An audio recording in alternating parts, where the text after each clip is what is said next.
बिस्मिल्लाहिर्रहमानिर्रहीम। व्यूअर्स अस्सलाम वालेकुम। आपके सामने MV2 लेकर हाजिर हुआ हूँ। नवेद नकवी आपके सामने पेश है। Epistemic modality. लास्ट टाइम हमने MV1 में मॉडल ऑक्सिलरीज को डिफाइन किया था कि ये वो हेल्पिंग वर्ब्स होते हैं जो मूड्स ऑफ एक्शन को शो करते हैं। आज हम करेंगे इनकी मुख्तलिफ किस्मों के बारे में बात। तो सबसे पहली टाइप जो मैंने बताई थी, देखिए 3 टाइप्स बताई थी, epistemic, deontic and dynamic modalities. There are 3 types of modalities. Number 1 epistemic modality, number 2 deontic modality, number 3 dynamic modality. Epistemic modality की बात जब करते हैं तो it is about theoretical possibility of propositions, यानी जो होने जा रहा है उसके बारे में थियोरेटिकल पॉसिबिलिटी है।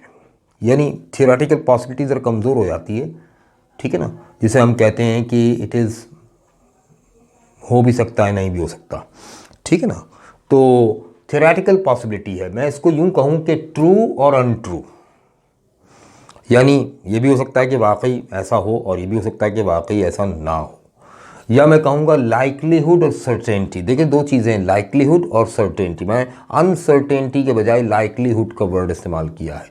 देखिए लाइकलीहुड मीन्स ऐसा लग रहा है कि शायद ऐसा हो, ठीक है ना, करीब करीब लग रहा है कि ऐसा होगा शायद, लेकिन सर्टेनिटी का मतलब ऐसा ही होगा, ठीक है ना। तो मैंने इसमें सबसे पहले चूज़ किया है जिस मॉडल वर्ब को, दैट इज़ शैल एंड वुल। अब बहुत से लोग कहते हैं शैल और वुल तो फ्यूचर में इस्तेमाल होता है, आप इसको मॉडल वर्ब क्यों कह रहे हैं? तो बेटा किसी ऑथेंटिक इंग्लिश राइटर को अगर पढ़ें तो आपको अंदाज़ा होगा कि शैल और वुल शैल और वुल भी मॉडल वर्ब्स हैं, बल्कि पहले 2 मॉडल वर्ब्स तो यही हैं, शैल और वुल। अब ये मॉडल वर्ब्स क्यों हैं? इनमें क्या एपिस्टेमिक मोडालिटी है, क्या चीज़ जो है वो सर्टेन और अनसर्टेन है? तो इसके लिए मैं एग्जांपल भी दूंगा और एक रूल भी बताऊंगा। देखिए याद कीजिए, मैंने BG के सीक्वल में, बिगिनर्स के सीक्वल में करवाया था फ्यूचर इंडेफिनिट टेंस या सिंपल फ्यूचर टेंस, जिसमें मैंने फ्यूचरिटी की 2 किस्में बताई थी, एक सिंपल फ्यूचरिटी और एक सर्टेन फ्यूचरिटी। तो अगर मैं यहाँ सिंपल को लाइकलीहुड में लेकर आऊँ और सर्टेन को सर्टेनिटी में लेकर आऊँ तो ज़्यादा आसान रहेगा समझाना कि जनरल केस क्या होता है। जनरल केस यानी आम तौर पर क्या होता है? होता यह है कि हम I और V के साथ शैल यूज़ करते हैं, बाकी सब के साथ, बाकी सब का मतलब द रेस्ट, या मैं इनके अलग अलग नाम लिख दूं कि यू, ही, शी, इट, दे और सम नाउन, सिंगुलर हो या प्लूरल हो। ये मैंने स्लैश करके एस लगाया है ताकि सिंगुलर नाउन और प्लूरल नाउन दोनों आ जाए, ठीक है ना। इन सब के साथ आता है वुल, ठीक है। अगर ऐसी कंडीशन है तो फिर तो ये कहलाएगा likelihood, that is uncertain, simple futurity में आ जाएगा। जैसे अगर मैं कहूँ I shall pass the examination, that shows that I am 50-50 about it. हो भी सकता है, नहीं भी हो सकता, ठीक है ना। I shall tell you something more about it, तो it means I shall tell you, that means कि maybe I will tell you और maybe I will not tell you, तो मे बी पॉसिबिलिटी कम हो गई। तो इसी तरह से बाकी सबके साथ वुल यूज़ होता है। जैसे अगर मैं यूँ कहूँ कि you will pass the test, तो you will pass the test means हो जाओगे, ठीक है, इट इज़ लाइकलीहुड, लग यही रहा है हमें कि हो जाओगे पास, ठीक है ना। He will succeed in his examination. तो लग रहा है हमें कि हो सकता है, ठीक है। लेकिन इसी को अगर हम सर्टेन कर दें, सर्टेनिटी में लेकर आए, सर्टेनिटी मोड ऑफ एक्शन में लेकर आए, तो फिर रूल बदल जाएगा। रूल क्या हो जाएगा, देखिए मैं रेड से लिख रहा हूँ, आई और वी के साथ क्या इस्तेमाल होता था, शैल, अब नहीं होगा, अब विल इस्तेमाल होगा। तो it means you are more confident than ever before, you are more confident, you are surer than before. आप पहले से ज़्यादा यकीन है आपको पहले से ज़्यादा कॉन्फिडेंस है कि ऐसा ही होगा, ठीक है। तो ये सर्टेन हो गया।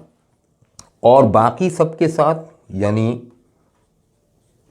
You, he, she, it, they, noun या प्लूरल नाउन के साथ विल इस्तेमाल होता था। अब अगर मैं शैल इस्तेमाल कर दूं, जैसे अब अगर मैं यूं कहूं कि I will win the match, we will win the match, तो it shows our certainty, or confidence कि हम तो जीतेंगे भाई, ठीक है ना, हम जीतेंगे। तो ये जो सर्टेनिटी आ रही है ना, ये विल की वजह से आ रही है आई और वी के साथ। लेकिन आई और वी के अलावा जितने प्रोनाउन हैं, यू, ही, शी, इट, दे और एनी सिंगुलर और प्लूरल नाउन, इनके लिए सर्टेनिटी प्रोड्यूस करने के लिए हमें क्या करना पड़ेगा, विल इस्तेमाल करते थे, अब उल्टा शैल इस्तेमाल करेंगे। जैसे मैं कहूँ द डूम्सडे शैल कम, क़यामत आएगी, तो अब we are certain, we are sure about it. तो how can we use will here, we will use shall, ठीक है। जैसे मैं कहूँ कि एवरी मैन शैल डाई, हर इंसान मरेगा, तो अब इसके बारे में कोई शक नहीं है, हमें सबको यकीन है, सबको मरना है, ठीक है ना, तो शैल आएगा।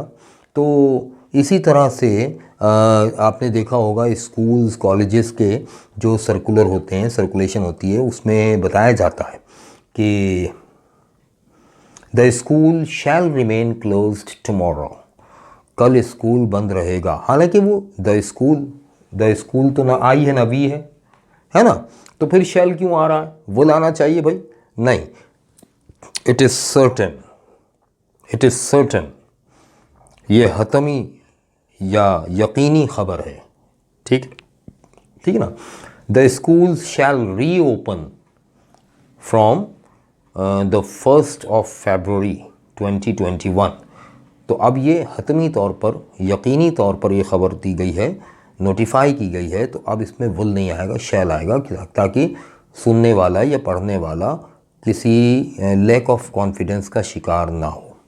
इसी तरह से शैल यूज़ होता है इनवर्स और विल यूज़ होता है इनवर्स, वरना जनरल यूज़ तो ये है विल और शैल का। तो हम क्या कर देते हैं, यहाँ पर इसके यूज़ को इनवर्स कर देते हैं, ठीक है ना। यानी जब हम इनवर्स यूज़ करते हैं शैल और विल का उल्टा इस्तेमाल, तो फिर ऐसे होता है, सर्टेन हो जाता है। अच्छा, सिर्फ शैल और विल नहीं है, एपिस्टेमिक मॉडल वर्ब्स में, एपिस्टेमिक मॉडल वर्ब्स में या एपिस्टेमिक मोडालिटी में सिर्फ शैल और विल नहीं है। देखिए मैं यूँ कहता हूँ कि अगर मैं यूँ कहूँ, देखिएगा, यू मस्ट बी स्टार्विंग, तुम्हें भूख लग रही होगी, तुम भूखे होगे, तो मेरा अंदाज़ा है किसी के बारे में, it is my theoretical possibility, है ना, गैस है, अंदाज़ा लगाया ना, तुम भूखे होगे, तुम्हें भूख लग रही होगी, ये तो वो बताएगा कि उसे लग रही है या नहीं लग रही, तो फिर सर्टेनिटी आएगी, ठीक है ना। तो it is just epistemic model auxiliary. तो मस्ट मैंने यूज़ किया, मस्ट कुछ लोग कहते हैं मस्ट जो है ऑब्लिगेटरी में इस्तेमाल होता है, बिल्कुल होता है भाई, ऑब्लिगेटरी में इस्तेमाल होता है, वो डियोंटिक में चला जाएगा, ठीक है ना। तो मैं उसकी बात ही नहीं कर रहा हूँ अभी, ठीक है ना। जैसे मैंने कहा यू मस्ट लीव नाउ, अब तुम जाओ, चले जाओ, तो ये ऑब्लिगेटरी है, अब मैं लाजिम करार दे रहा हूँ कि अब तो जाओ ही जाओ, अब रुकने की ज़रूरत नहीं है, मेरा हुक्म है ये, ठीक है ना। तो फिर ये डियोंटिक हो जाएगा, ये एपिस्टेमिक ये है, ठीक है ना। He must be sad today, वो अफसरदा होगा आज।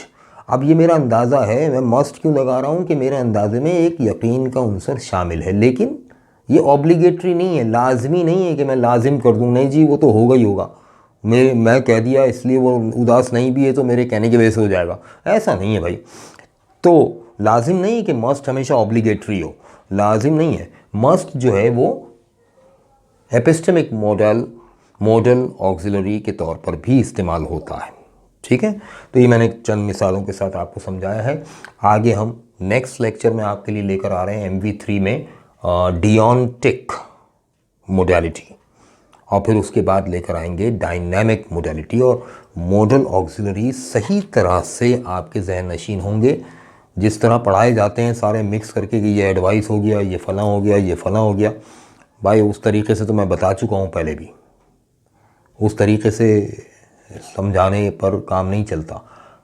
खुल के एक सब्जेक्ट की डेप्थ में जाके पढ़ाएं ताकि बच्चा समझ जाए कि हाँ मस्ट सिर्फ ऑब्लिगेटरी नहीं है, बल्कि मस्ट तो एपिस्टेमिक भी है ना। तो इसी तरह से और बहुत सारे मॉडल वर्ब्स के बारे में आपकी गलतफहमियों को दूर किया जाएगा। Thank you very much. शाद रहें, आबाद रहें।